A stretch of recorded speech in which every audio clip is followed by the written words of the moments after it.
আমি আদিবাসী পাড়ার পারমিতা গো।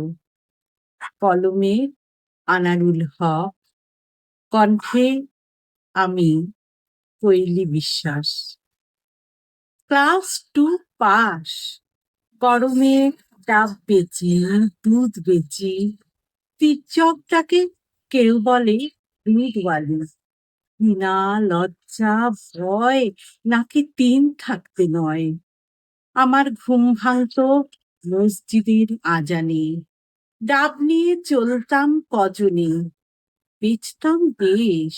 সংসারের নুন পান্তাতে ফুরালেও সুখ ছিল অশেষ।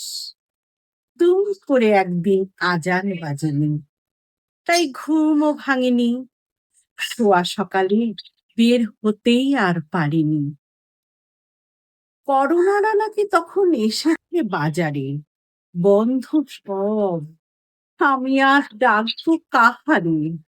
বন্ধ বেচা কেনা, তবুও লোক আনাগোনা। এরই মাঝে লকডাউন, আমার নিভল উনুন। বড় ছেলে বোম্বে, মেজোটা তামিলে। পিতাহীন ছোট ছেলে, সে থাকে আমার কোলে। দিন কাটে রাত আসে, কেউ কি নেই ভালোবাসে? আমি আদিবাসী পাড়ার পারমিতা গো। Class two pass. গরমে ডাব বেচি।